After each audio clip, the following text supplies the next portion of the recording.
Hello everybody, Andrew here, and welcome back to Cinderella Phenomenon. We are going to be picking, We're going to be picking up right where we left off with Chapter 8 for Rumple. Here we go, there it is! Today I am outside by myself. I think if Parfait or Delora knew, they would do worse than scold me. I shuffle uncomfortably as I sit at the little cafe Bria told me to wait for her at. A part of me is already convinced that she will not come.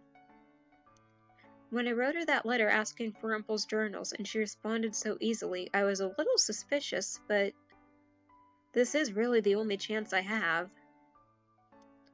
The only chance you'll have at what? Well, shit. This is why I shouldn't be talking out loud to myself. Bria appears in front of me, not looking altogether unpleased, but still not smiling. Nothing. I don't like her, but I'll have to play nice if I want to get Rumple's journals back. Thank you for meeting me out here. Bria takes a seat in front of me, her expression still flat. You asked me in the letter why I was refusing to speak to Rumple, and then you told me you wanted to meet with me to find out why. You want the journals too, don't you? She reaches into a bag and pulls out a few journals that I assume are Rumple's. Alright. So she does have them. I know in your eyes I must seem the villain, but I'm not the only one at fault in this relationship. Years ago when I met Rumple, he was, as he is now, charming, over the top, and yet his compliments still made my heart sore. His compliments may be shallow, but Rumple is far from it. I pined after him for years. He was learning medicine, and I was studying to take over my mother's sewing shop. In the first year that I knew him, Rumple always complimented my work, even though it was nothing special. He insisted we do trade-offs. When we started dating, he would offer me flowers and trinkets, and in exchange I would sew him some article of clothing. I could see he's still wearing the scarf that I made him. That scarf was from Bria? We fell in love. Rumple became a changed man, more serious. He became a doctor, and I opened up a shop. We were supposed to have a fairy tale ending, but... Her expression falls again as she looked absently down at the table. We saw in each other ideals that didn't exist. Love can be shallow, or it can be deep. I felt our love was deep, but in truth, I only ever knew the very surface of Rumple. The surface? I saw his kindness, his charm, and his drive to do what was right. But then, as time went on, I also saw what that meant. The world is a place where only the strong survive. People are kind, but they will take advantage of those who are too caring. Those sound like Mother's words. I shudder as I think about Mother's pessimism, the same kind that lies in me. It is a realistic way of looking at the world, but it is also so dismal and cloudy that it's impossible to see any light within it. Rumple helped a lot of people. Many of them were wonderful people, and I was always happy to see him do so much. But then, he started putting other people above himself, and because we lived together, that meant me as well. Maybe it sounds petty to you, but no woman wants to live in poverty. I looked at her skeptically. In the back of my mind, I remember the convenience of luxury, of so much money. I then recall the feeling of living poor on the streets in Flinch. We had a house and we had a reputation, but Rumple refused money most of the time. He helps lots of poor people, but he also dried out our wallets. And whenever I brought it up to him, he would smile as if that could just get rid of all of our problems. It would help if I could read. He made a name for himself as a doctor who helped the poor for minimal money, sometimes for free. And even when I told him we needed more money, he put other people first. He was so selfless that he became selfish. And I told him before that he should have accepted money, that he needed it. So selfless, he became selfish. I had to go behind his back and find payment. What I was making wasn't enough. So I went to find his patients and tried to ask for payment, but I became almost like a beggar. Can you imagine my humiliation? Rumple put his patience before Bria. I was convinced he didn't love me, and my love dwindled for him. Our relationship became strained. Bria goes on to explain the events that happened between her and the nobleman. He was one of Rumple's patients, and when she went to ask him for the money he had originally offered, the two of them became intimate. But it was short-lived, and when the nobleman left her behind, Bria had to deal with a soured reputation. I wanted to make it up to Rumple. I thought I could salvage this relationship, maybe even start over and teach him what was right, but that's not my place. She sighs deeply and then gestures at me. I share blame in all of this too, but so does Rumple. That's why I've decided to let this all go. Whatever he does now, you'll have to deal with, because you're his partner, right? Bria hands me the bag of journals. Don't look so surprised. You came here for these, not to listen to me. I thought on it last night, and I have no reason to keep them around when they'll just continue making me bitter. I have to rely on myself for a while, but that's fine. Sometimes it's easier to keep to yourself than to trust others. She moves to stand up, but I surprise myself by reaching out to grab her hand. Bria, I don't need your pity. I thought the same thing. What? I still think the same thing. It's so much easier to close the world off. It's so much easier to trust no one but yourself, but it should also be a balance. That's what Rumple has taught me. And I want to teach him how to have balance too. You're falling for his kindness the same way I did. You fell in love with him even though you told yourself he was shallow and unrealistic. My heart thumps once, loudly in my chest. Love? I can read it right off your face. I know how it feels too, but don't get wrapped up in an ideal, little girl. That is my warning. If you can help him, actually help him, then you are meant to be together. But otherwise, trusting Rumple might only break your heart. I'm not a little girl. I know how to be realistic. My words trail off as I look at her helplessly. Bria surprises me by speaking up quietly. Thank you for listening to me. She pulls her hand away and slowly smiles at me. It's the first honest smile I've seen on her face. I feel something warm at my chest, and then a bright light emanates from my necklace. Yay, we did good! A good deed? For listening to Bria, or... I glance down at the bag of journals, then down at my necklace. It's almost complete. I touch the pendant. The new piece brings a brief smile to my lips. I have 2 good deeds now. Only one more and I can break my curse. Magic? Is this another fairy tale curse? Yes. Your name was Rhea, wasn't it? Rumple talked about you fondly. I hope that the both of you break your curses. Good luck. Aw, Bria's actually kinda sweet. Bria walks away, leaving me by myself in the town square. My mind swirls with everything that she just told me. I still can't bring myself to like Bria, but I feel more closure now. I understand that. But now something new plagues my mind. How could I fall in love with someone like Rumple? The more I say it, the more it becomes a certainty, but rather than fill me with joy, it only makes me more confused. I can't think about this now. I turn on my heels to head back and bump promptly into a man. Hello, sir. Who the fuck are you? Oh, sorry, madam. Who are you? He smiles at me and then keeps walking. Why is he going to a masquerade ball? What? I stare after him, feeling slightly uncomfortable. With mask and cloak, the man reminds me of a performer. I make my way back to the Marchant with the bag of journals, still struggling to keep my mind from wondering. Every time I think about Rumple being so close to me, or his kindness toward me, I feel jittery inside. Despite everything that Bria said, I can't stop these feelings. These feelings are annoying. I know! It happens to me sometimes. It's just like, why? Stop. I didn't ask for this. Why? Heart, why? Yet even as I think that, I know it is not the full truth. Yeah. Do I really? I hear the Marchant door opening and out steps Waltz. The minute he sees me, his eyes widen and he runs towards me.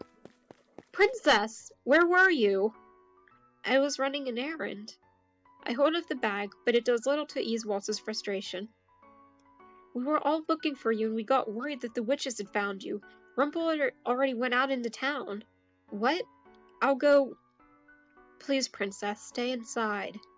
His expression softens somewhat until all I can see on his face is worry. I'll go get Rumple. Rumple better be okay. My mood feels completely dashed as I enter the Marchant to whispers, both relieved and disappointed. Surprisingly, I get away with just a lecture from Delora and Parfait. It seems as if there is something else on their mind, something that most likely involves the rumors circulating around town. I wait downstairs for a long time for Rumple, but neither him nor Waltz appear. I don't like this. Where are they? I retire to my room later as I wait for news. Waltz eventually returns, saying that Rumple is still out because he had things he wanted to do. I have no idea what that means, but it unsettles me. Should I go find him?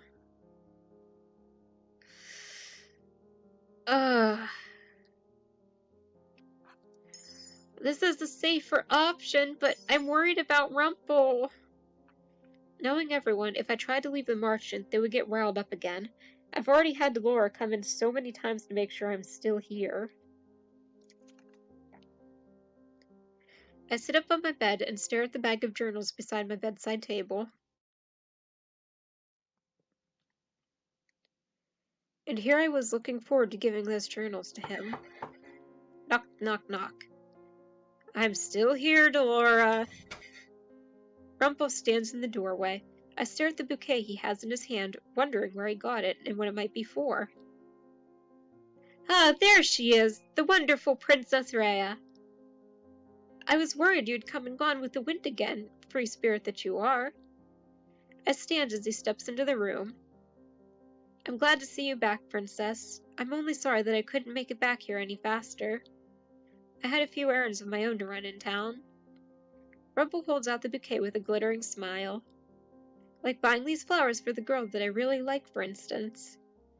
I stare down at the beautiful bouquet made up of white lilies, but the appearance slowly leaves my mind as I think of what Rumple just said. He bought them for a girl he likes, not for me. My heart feels as if it might be pierced through with something sharp. My breath escapes my throat, but I can't bring myself to inhale again. Rumple looks at me in alarm. Rhea! I nudge him out of the way and walk past him. I'm pretty sure those were for you. I make my way to the reception area where I collapse onto one of the couches and sit, staring blankly at the walls. The feelings inside of me are too much all at once. I tell myself they don't make any sense and that the way I reacted to what Rumple said was pitiful. And yet still I cannot stop myself from feeling small. I sink into the couch and close my eyes, willing away the sound of my rapidly beating heart and the tears stinging the edge of my eyes. I am not weak. I will not cry. Mother told me, but the thought of Mother makes the tears worse, and soon I'm sinking even further into the couch, trying to hide my tear-stained face in my hands. Mother. Bria. They both said the same things. They both see the bad in people, and I too have seen the bad in them. When I was on the streets, no one in NGL showed me kindness. People will never show you kindness unless there's something in it for them. They'll never... I feel sudden warmth as arms wrap around me. I recognize this sensation, the warmth, the comfort. It's all so comforting, so soothing. I must be the worst person in the world. To make such a beautiful lady cry is a sin that I must atone for. My body stiffens, but I don't pull away. I listen to the sound of his heartbeat against my ear, and slowly but surely my crying dies away. My eyes are sore by the time I finally manage to still the tears. I feel drowsiness descend upon me like a blanket, but I will not fall asleep. Slowly, I pry myself from the arms holding me. Hello, my love. I messed up again, didn't I? I don't see the bouquet in his hands, but a journal. One of the journals I brought back for him from Bria. You're capable of a lot more good than I am, Princess. Just look at this. He reaches out and touches my necklace. I glance down at it.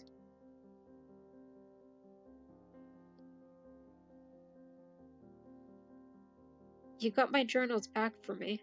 I saw them in your room. And I feel it, that this one, the most recently dated one, is the one that I need to unlock my final memory. I grasp the second incomplete glass slipper around my neck and breathe out softly. Then this really is from retrieving Rumple's journals for him. I got a good deed for finally doing something good for Rumple. Would you allow me to read it with you? He reaches out and gently brushes a tear from my face. You did all of this for me and you barely know anything about me. That makes both of us. If you wouldn't mind, I want to read out this entry for you. I nod, even though I should be shaking my head. Even though I should still be hurt, I can't stay mad at Rumple. On this night, I am a poor man. Everything that is precious to me has been stolen away by the witch. Rumple's voice catches in his throat as he stares at the words. I look over his shoulder at the journal. Witch, was he already cursed when he wrote this? But I have no one to blame but myself. Bria told me before that I would suffer for my selflessness, and so now I find myself here. And now, because of that same selflessness, Bria is sick, and I cannot save her. There's only one thing left to do. I have wronged Bria in so many ways, and now I will give anything it takes to save her. No matter what price the witch asks, I will pay it. I only hope that Bria can forgive me before she leaves. I will write again when the witch has left. I swear that after today I will change for good. I will not ask the witch to perform any more miracles. Rumple's finger goes to the page where he softly touches a single word. His eyes have the glazed look in them, and that they have before, and I can tell his memories are snapping back together. For tonight, good night, and may tomorrow be a better morning. I read the last word, a name and a signature. Rumple reads it aloud slowly. Chevalier Dumont. Did I read that right? I don't even know.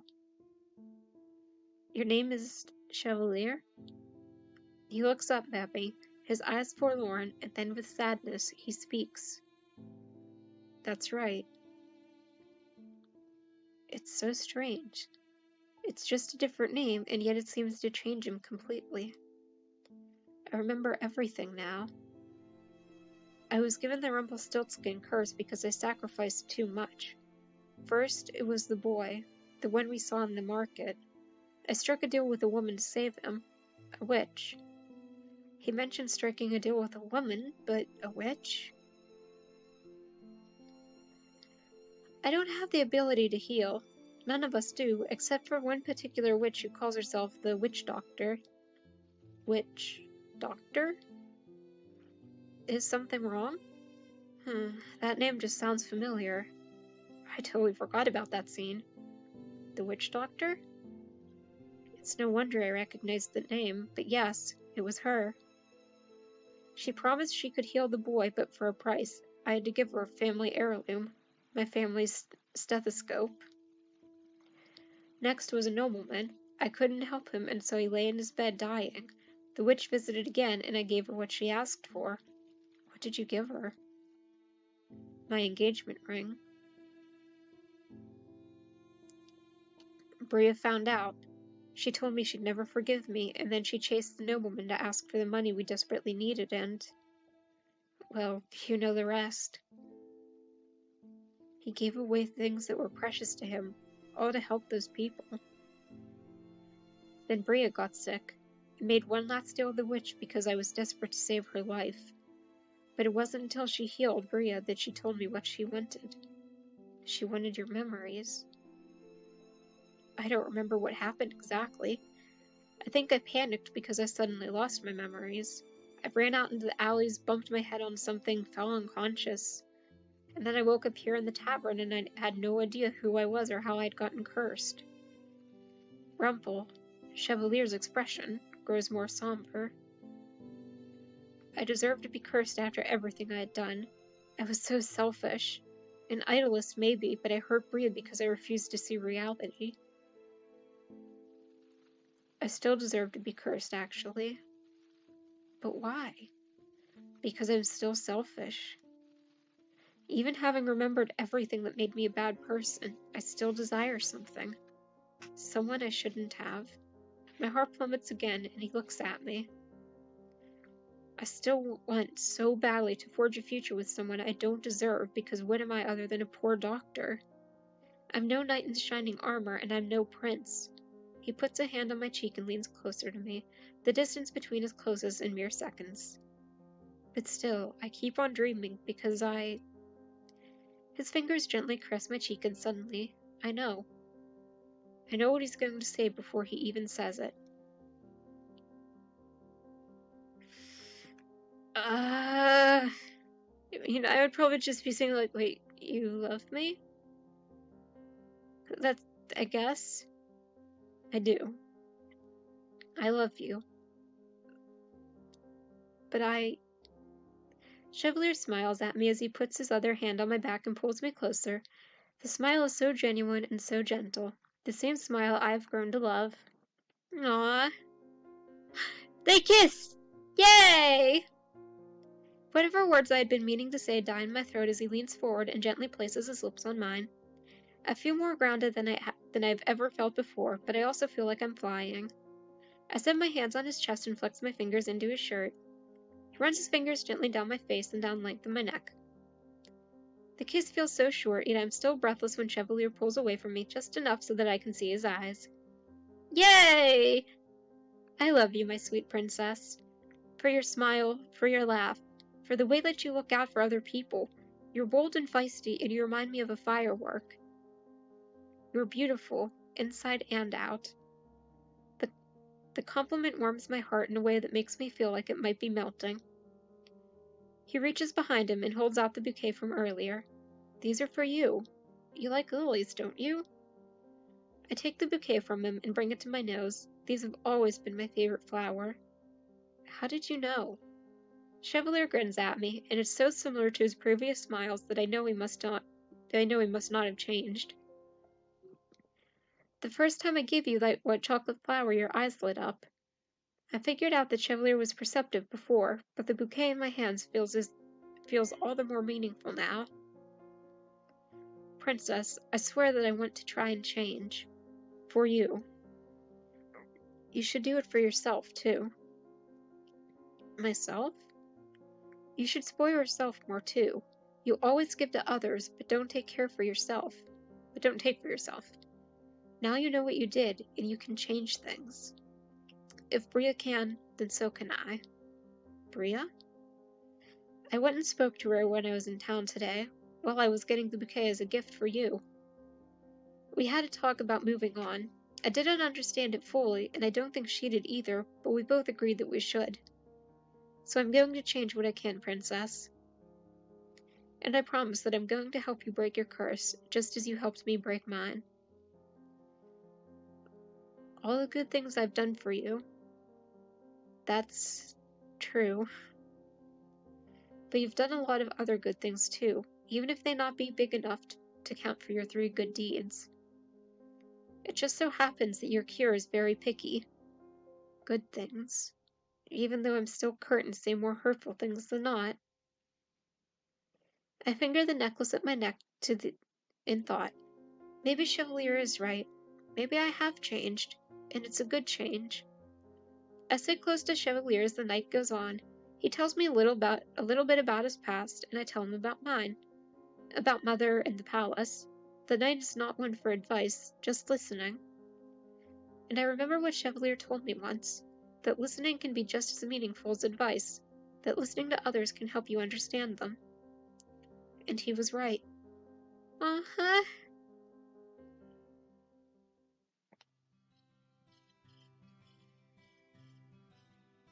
Princess, are you okay?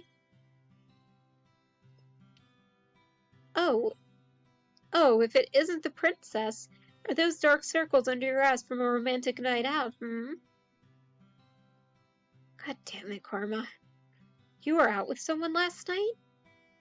No, they're from being woken up early by Delora to do chores.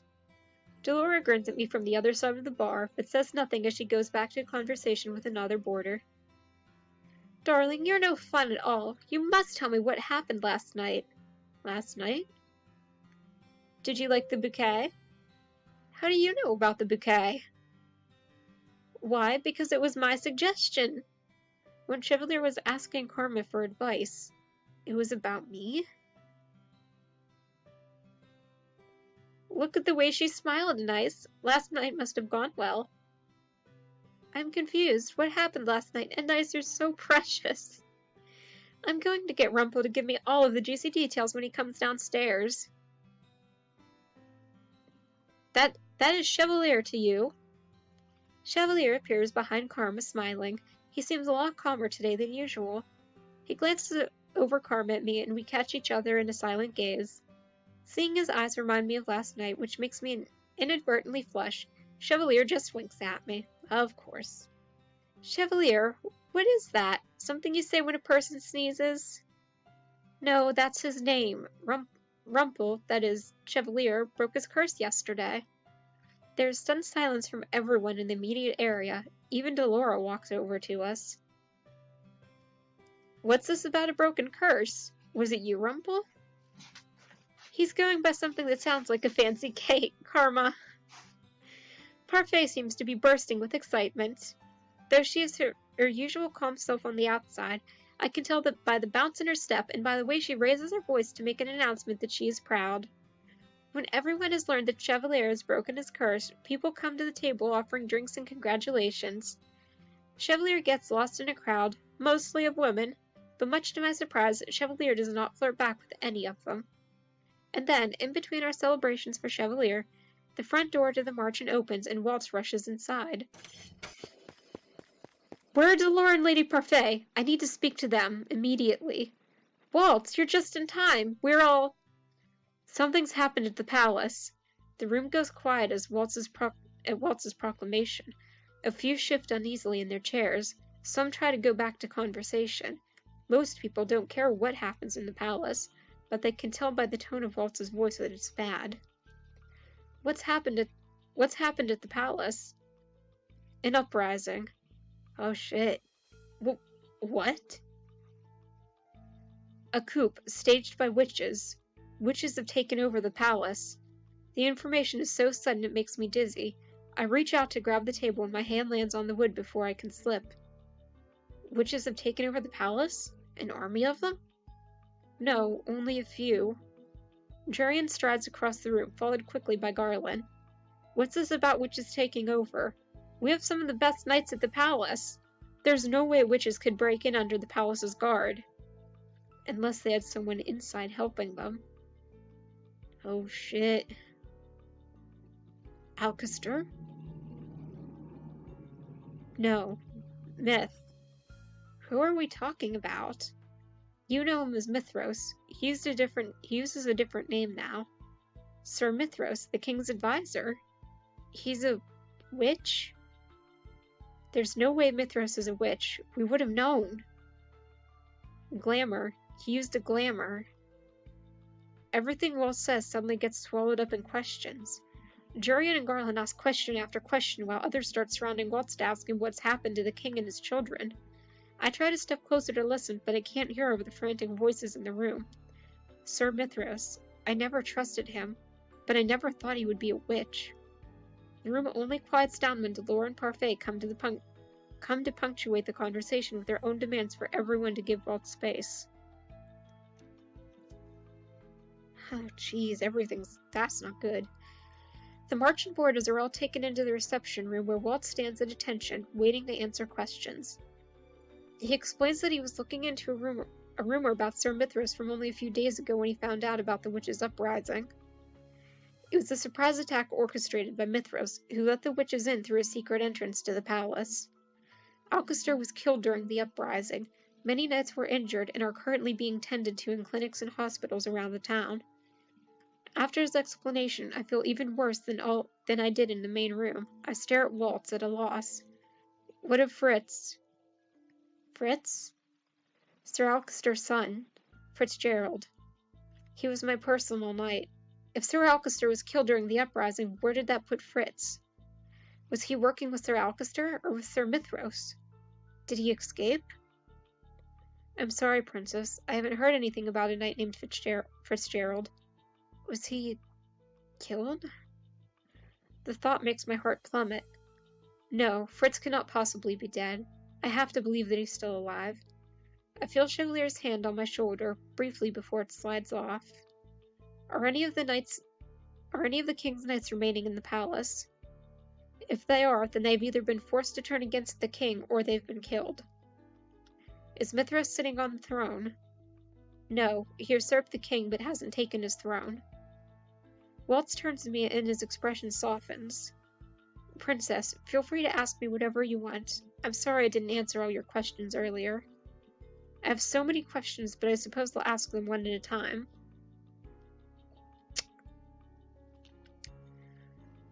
I guess we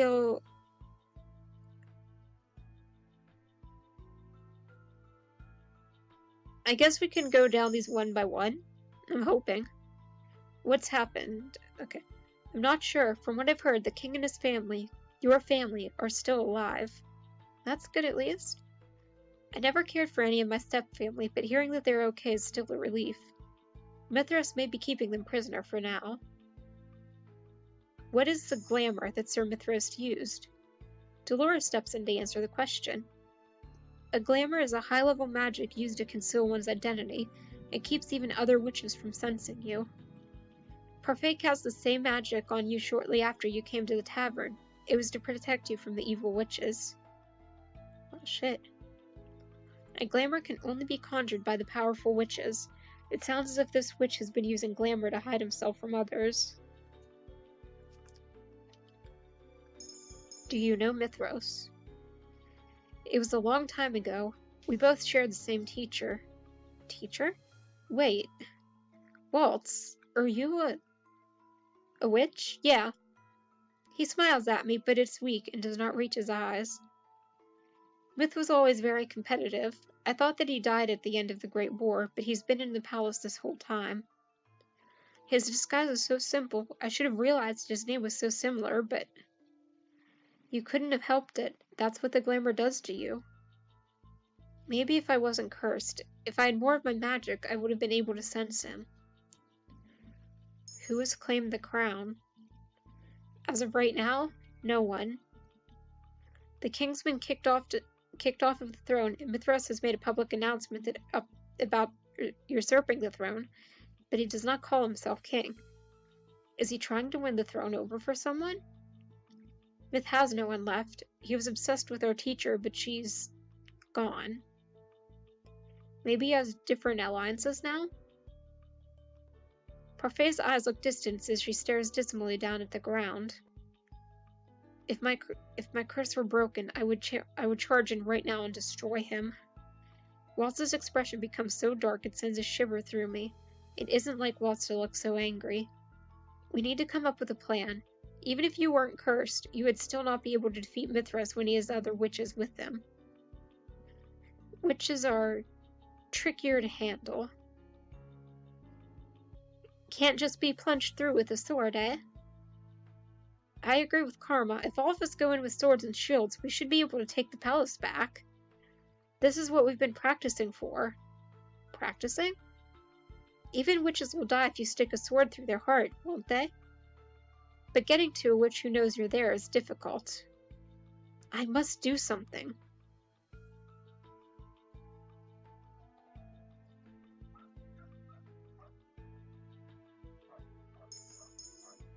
I want to help. Chevalier wraps his fingers around my wrist and frowns. Princess. This whole time I've been living at the Marchant, I was spared the fate of the royal family by sheer coincidence because I was cursed. I can't just sit here and do nothing while the kingdom falls to a witch. It fell to witches before, and there were dire consequences. I cannot continue to be passive. I will not let myself be like Mother. Princess, I am Rhea Labyrinth, the Crown Princess of Angiel, and I will not stand by and watch when the kingdom is in turmoil. The room goes quiet at my statements. Chevalier's fingers loosen on my hand. I can see a ghost of a smile on his face, though it underlies his sorrow. Yes, that was a good one. Spoken like a true princess. Whether or not you want to help, Princess, you really can't. You won't be able to use magic until your 18th birthday. That's when you become the bearer. I can't let that stop me. I will find a way. The conversations in the room continue for a long while. At some point, it is said that volunteers are needed at the hospitals and clinics for the injured soldiers. Chevalier immediately volunteers. Only afterwards does he look at me with regret. Princess, I'm sorry. For what? For putting my job before you, and after all I just said. He told me he was going to try his best to change. Bria called him selfless for putting his work before her, but you would be a fool not to. My life is not in any danger, and there are people who need you more than I do. Do what you do best, Chevalier. Princess Rhea. I promise you, I will do whatever I can to help you as well. Aw. As the meeting disbands, I'm left standing there in quiet. The last to leave is Walt, who promises me that he will make things right. I'm going to trust everyone, but I'm also not going to stand idle. I will make things right somehow. As is my responsibility as Crown Princess. Whew. Chapter 9, The Witch Puppet. Holy crap, a lot happened there. So much happened in one chapter. We got Rumple's journals, we got the second part of our necklace, finally kissed Rumple, and now there's been a witch uprising in the palace. Holy crap. That was insane. As you guys can tell, my voice is starting to get a little tired and worn out a bit, which I'm not sure why. Sorry, I had to stretch. Because, this is only the second video I recorded today. The first one was only a few minutes long. So, I don't know. But, anyways, that's the end of this chapter, and that's the end of this episode, video, whatever. Holy crap, things are happening fast. This is getting really intense. I'm not gonna lie, I'm really liking it though. But, anyways, thank you all so much for watching. I really hope you're enjoying the series as much as I am, especially now because it's getting really good. Which, if you are, let me know down below with a like or a comment. Subscribe maybe if you wanna. I don't know. Do what you wanna do. But, I hope you're all having a good day or night wherever you are. And I'll see y'all next time. Bye!